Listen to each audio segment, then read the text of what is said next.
estudiando? ¿Vas a la facultad? ¿Te anotaste? ¿Estás en la mitad de la carrera? ¿Cómo viene esto de la presencialidad y la virtualidad? Resulta que hoy hemos invitado a Rodrigo Arín, rector de la Universidad de la República. ¿Cómo estás, Rodrigo? Buenos días, gracias por la invitación. Hola, buen día. Estamos monotemáticos y no hay manera, porque esto invisible que nos ha cambiado la vida, nos ha cambiado los ritmos y hasta la manera en que tenemos de educarnos y de prepararnos, ¿no? Es así, venimos de 2 años donde todos los sistemas educativos han estado tensionados, en Uruguay y en el mundo, y bueno, aprendiendo a convivir también con la incertidumbre, porque pensábamos que a fin del año pasado íbamos a tener claramente un escenario de mucha más presencialidad hacia febrero, y lo cierto es que hoy la evolución de la pandemia genera algunos signos de interrogación, pero fundamentalmente quiero ser claro con esto con respecto a las evaluaciones de febrero. Nuestro escenario troncal sigue siendo planificar el inicio de cursos con mucha más presencialidad de lo que fue en el 2021. Ahí está. ¿Y cuál fue el saldo, digamos, de lo que pasó, de la virtualidad, de cómo se trabajó en el periodo de pandemia más álgido, ¿no? Yo le diría que el elemento más importante fue que la Universidad de la República tuvo la capacidad de migrar todo su funcionamiento institucional y en particular la educación a plataformas digitales en una proporción muy relevante. Cerca del 90% de los cursos, más de 2.500 cursos de la Universidad de la República de formación de grado, fueron migrados a plataformas digitales y también sostenía buena parte de la evaluación.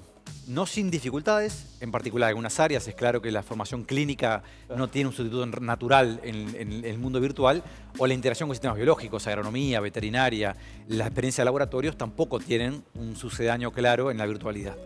Pero a pesar de eso, los estudiantes de la generación 2020 y 2021 lograron avances muy relevantes en su formación y tenemos en términos promedios, y aceptando estas diferencias por áreas, no es lo mismo la salud que la formación en ciencias económicas, por ejemplo, Claro. una evaluación en términos de lo que es la formación y avance en la carrera que es similar previo a la pandemia. Eso no quiere decir que no tengamos costos, porque la presencialidad es relevante para la formación de cualquier profesional y yo diría que para la vida de cualquier joven que quiere ser en la Universidad de la República. Pero hemos logrado de alguna manera sobrellevar estas circunstancias de una manera, yo diría que razonable, ¿no? Y en cuanto a la accesibilidad, porque sabemos que no todo el mundo accede a lo digital, ¿no? A tener una computadora, a tener un espacio cómodo en el que se pueda estudiar. ¿Qué evaluación se hace para los estudiantes de contextos más vulnerables? ¿Han podido acceder a todo este sistema nuevo? Yo diría que tu pregunta es bien pertinente, porque la Universidad de la República ha intentado montar, por un lado, sistemas que compensen estas desigualdades. Desde el año 2020, casi de los primeros días de la pandemia, comenzamos a construir un sistema de becas que llamamos Beca Laptop, donde distribuimos centenares de laptops entre estudiantes que no tenían capacidad de buena conectividad y buen acceso. Este año además tenemos un acuerdo con Antel, donde le compramos a Antel conectividad y la hemos distribuido también entre estudiantes con dificultades. Por supuesto, esto tiene un límite, y el límite que tú señalas.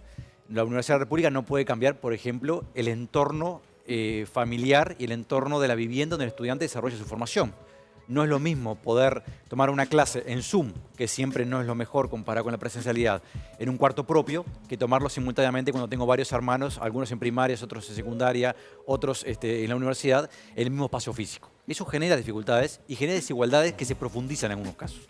Yo creo que parte de las ansiedades que tenemos de retomar cierto espacio de presencialidad tiene que ver con esto, con lograr asegurarnos que todos los estudiantes, independientemente de su contexto, estén en condiciones de avanzar en su formación.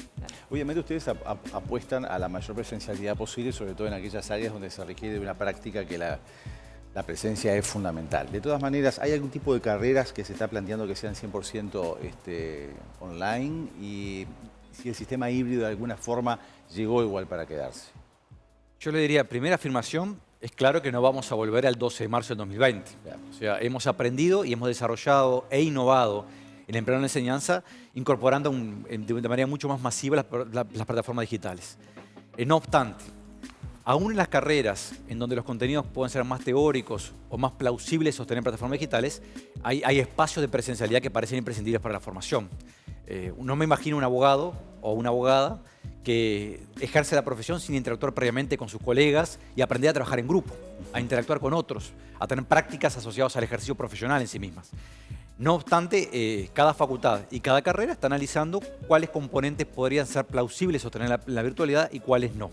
Con una salvedad, nuestra idea es siempre promover la presencialidad y en forma subsidiaria la virtualidad en estos esquemas. Pero, volviendo a lo mismo, no pensamos en carreras totalmente virtuales, por lo menos en este momento, en esta etapa.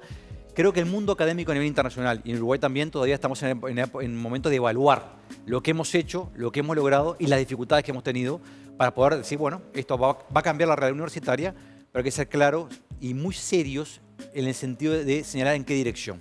Acá no hay respuestas sencillas, no es decir, bueno, ahora vamos a una universidad virtual solamente, porque, entre otras cosas, seamos claros, en el mundo en general las universidades virtuales no son de la mejor calidad. Por lo tanto, también nosotros tenemos que asegurar como universidad estándares de calidad idénticos para todos los estudiantes, independientemente de su contexto y desde dónde estudien. Claro, además lo que genera la presencialidad y el intercambio, de socializar con otra persona. No es lo mismo preparar una carrera desde el living de tu casa que estar con un docente intercambiando con tus compañeros.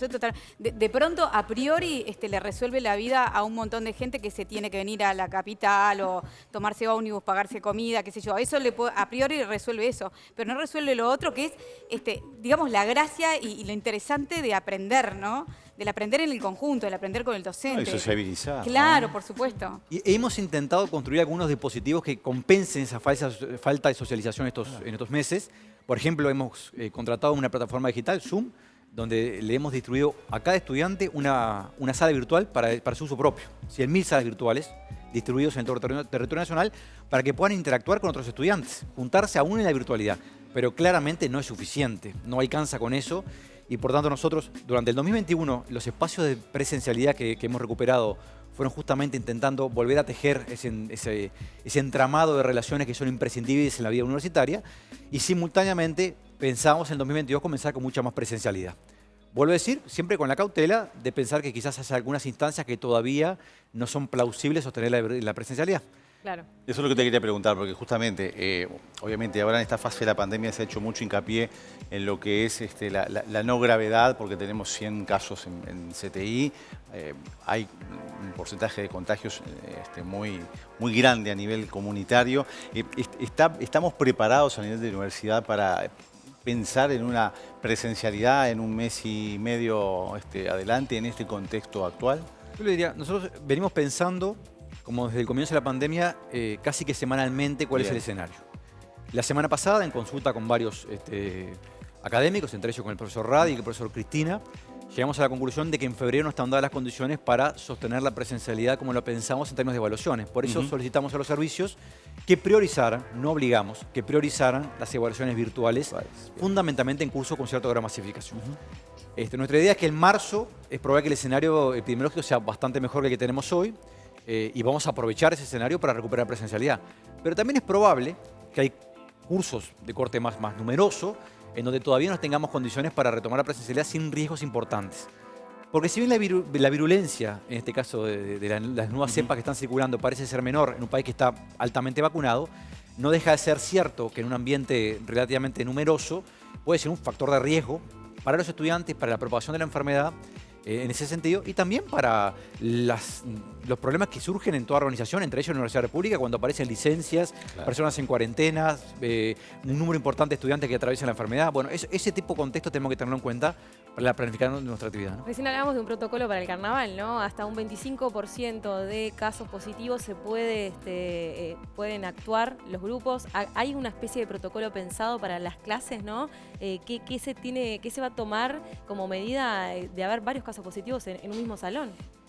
Bueno, si hay varios casos positivos en algún salón, es probable que tengamos que suspender transitoriamente la realización de cursos en algún momento. Eso es parte también de los protocolos que tenemos vigentes en el día de hoy.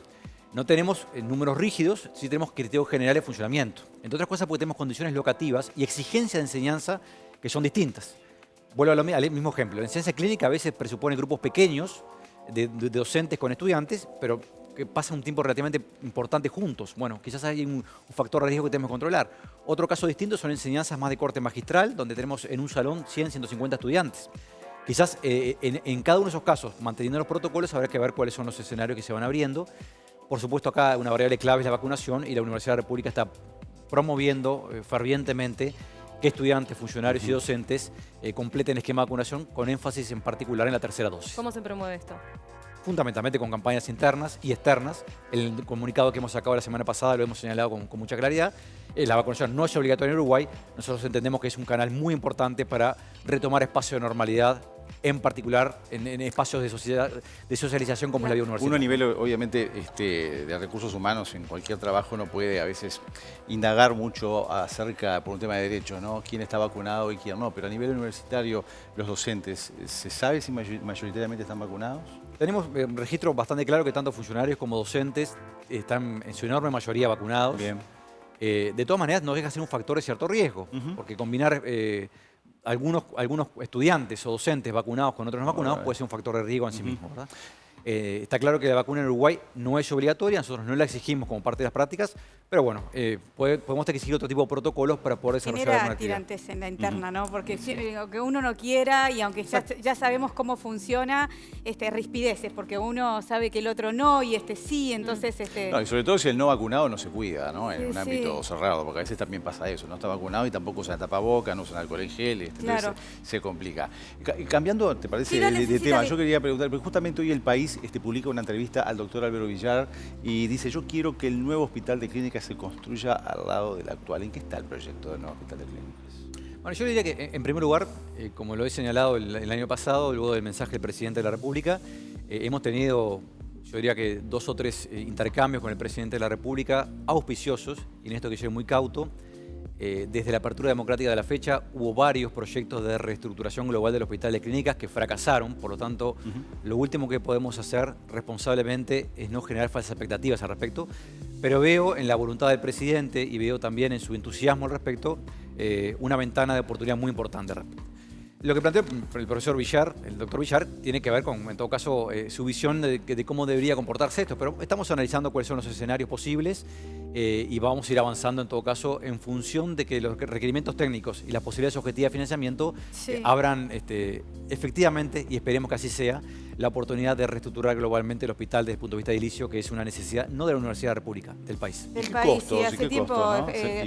el doctor Javier García, Sí. ¿no? Ahora ministro, comentaba de las dificultades que hay como edificio para poder atender a la población y además el lugar en que está instalado, que la mayoría de la población vive por la zona del cerro, ¿no? ¿Qué más conveniente sería acercarlo a zonas donde son las que necesitan más la atención del clínica? Pero bueno, eso será un tema para otro momento. ¿Se manejan cifras, no?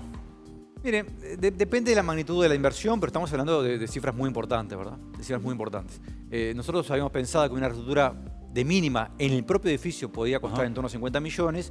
Si hablamos de una estructura de mayor porte, de mayor envergadura, y yo diría de mucha más proyección hacia el futuro del Uruguay en el siglo XXI, podemos estar hablando de centenares de millones de dólares, en un edificio que tiene, que además quiero ser claro, es el único hospital público que no ha recibido una inversión de magnitud desde el comienzo del siglo, ¿verdad? De los hospitales grandes de Uruguay. Sí, desde referencia, digamos.